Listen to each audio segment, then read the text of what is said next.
नमस्कार दोस्तों। आज मैं एक अहम टॉपिक पे बात करना चाह रहा हूँ। कुछ समय पहले सुप्रीम कोर्ट में एक इंसिडेंट हुआ था और जो रिमार्क दिया गया वो नॉन है पूरा सोशल मीडिया में, उसे रिपीट करने की ज़रूरत भी नहीं है। तो उसको लेके जो युवाओं में जो रोष हुआ उस रिमार्क के बाद, तो अपने देश नहीं बाहर एक स्टूडेंट बोलिए या प्रोफेशनल बोलिए, अवधीप दीप के जो बाहर में रहते थे, उनको ये चीज़ खराब लगा होगा कि युवाओं को इस टाइप से ह्यूमिलेट वर्ड यूज किया गया, जो कि मिसकंडक्ट ऐसा कुछ नहीं है कि किसी का भी इंटेंशन है इस देश में, क्योंकि ये तो यूथ नेशन है। कोई हिम्मत भी नहीं कर सकता है यूथ के बारे में, चाहे वो सुप्रीम कोर्ट के एडवोकेट हों, जज हों, कोई बहुत बड़े राजनीति नेता हो या कोई बहुत बड़े फिलोसफर हो, कुछ भी हो। युवा के बारे में गलत बोल के सर्वाइव करना बहुत ज़्यादा मुश्किल है। और ख़ास करके जो हमारे पड़ोसी राज्यों में हुआ है, आप नेपाल का एग्जांपल ले सकते हो, बांग्लादेश का एग्जांपल ले सकते हो। तो और उसी के अप्रोच में व्यक्ति सोचते सोचते पर डे आप देखते होगे कोई पेज बनाता है, कोई एक्टिविटी करता है। सोशल मीडिया का ज़माना है, प्रेजेंस अगर नहीं है वहाँ पे तो कुछ भी नहीं है। और आदमी का इंटरनल थॉट है, सबको एजुकेटेड है, अनएजुकेटेड नहीं है। आज की डेट में 1947, 70 और 90 का ये इंडिया, आज की डेट में लिटरेसी है, समझ है सबके पास।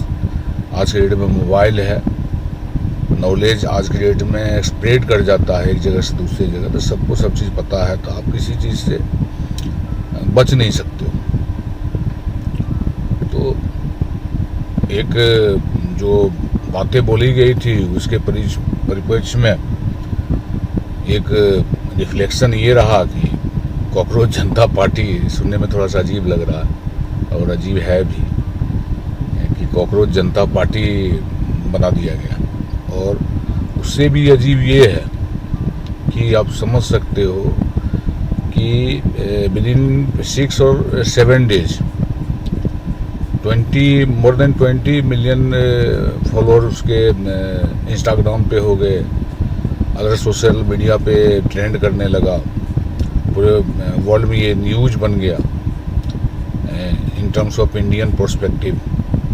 और आप देख सकते हो कि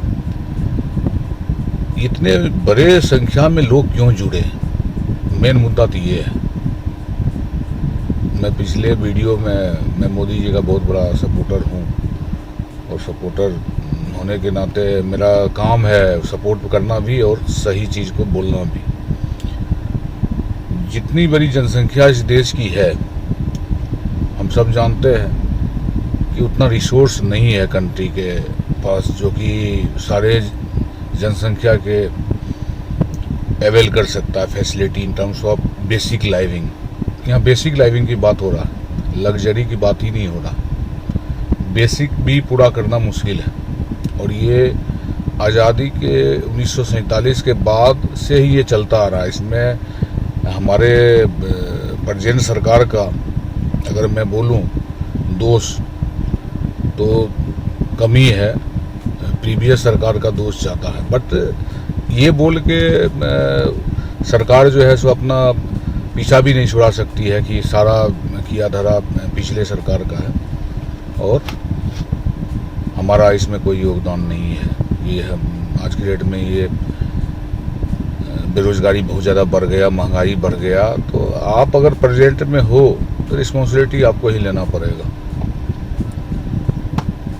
उसके लिए आप नेहरू जी को, इंदिरा जी को, राजीव जी को, मनमोहन सिंह जी को, नरसिंह राव जी को अब जिम्मेवार ठहरा के आप आगे नहीं निकल सकते हो। और ये रिस्पॉन्सिबिलिटी आपको ही लेना पड़ेगा। और हमारे आदरणीय प्रधानमंत्री ने बेशक से ये रिस्पॉन्सिबिलिटी लिया है और देश को एक गर्त से निकाला है। हाँ, कुछ चीज़ें हैं जिस पे काम करना पड़ेगा सीरियसली।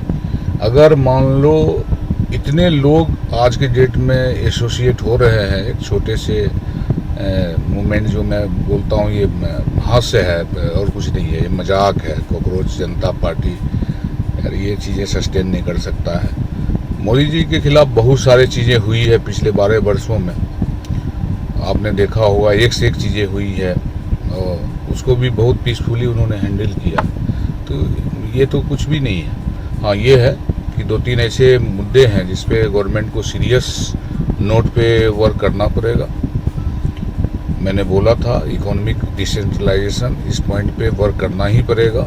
बहुत ज़्यादा प्रॉब्लम है, लोगों को आज के डेट में सारा चीज़ नॉलेज है कि गरीब गरीब होता जा रहा है, अमीर अमीर होता जा रहा है। इसको आप अपने एक्सपर्ट से पूछ के कैसे कर सकते हो, ये करना ही पड़ेगा।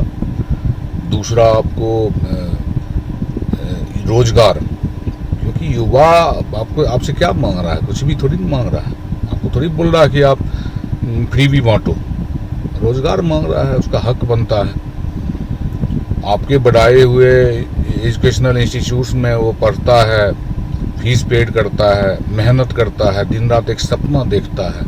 आप युवाओं को इग्नोर नहीं कर सकते हो, युवा के साथ कंधा से कंधा मिला के चलना पड़ेगा।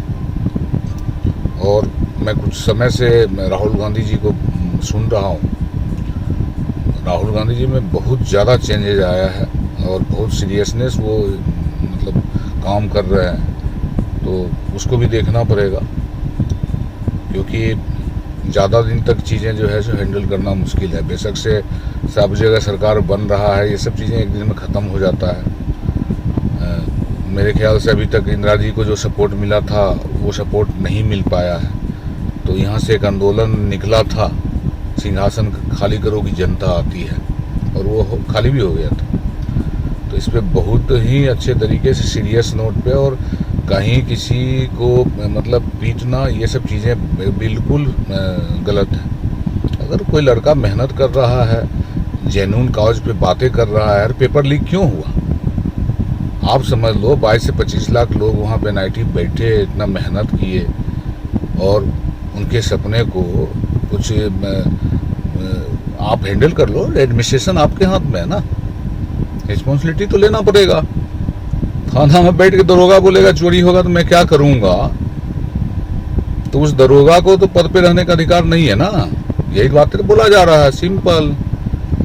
मैं ये नहीं बोल रहा हूँ कि धर्मेंद्र प्रधान जी को इस्तीफा देना चाहिए, जितना रिस्पॉन्सिबिलिटी था उसको ऑलरेडी चेक किया जा रहा है। धर्मेंद्र प्रधान जी के जाने से भी कुछ नहीं होना है, और मैं उसका सपोर्ट भी नहीं करता हूँ कि किसी मुद्दे को उठा के कोई चीज़ को डिबेट करना। बट ये है कि थप्पड़ कांड भी सही नहीं है, गलत है। हिंसा के साथ तो कोई दे नहीं सकता है, अहिंसक रूप में ही अपनी बातों को रखा जा सकता है। यंतर मंतर पे बड़ा पीसफुली चीज़ें अभिजीत के टीम ने किया था, तो उस चीज़ को रिकॉग्नाइज करना है। और ये जो आंदोलन है और ये जो एक आवाज़ उठी है, ये अन्य आवाज़ से अलग है। मैं फिर बोल रहा हूँ, इसको रिकॉग्नाइज करने की ज़रूरत है। ये जो अन्य आवाज़ जो 12 साल में उठते रहा मोदी सरकार के खिलाफ, ये बिल्कुल वेव अलग है। तो इसको बहुत पीसफुली हैंडल करना पड़ेगा, और मुझे लगता है कि कैपेबल है हमारे आदरणीय प्राइम मिनिस्टर, और बहुत दूरदर्शी हैं। दिन रात वो देश के लिए काम कर रहे हैं, देश को गर्ज से निकालने के लिए काम कर रहे हैं। उन्होंने काम कर भी दिया है। तो ये छोटी सी चीज़ें हैं, उसको हैंडल कर लेंगे वो, मुझे पूर्ण रूप से विश्वास है। मैं यही बातें रखना चाह रहा था।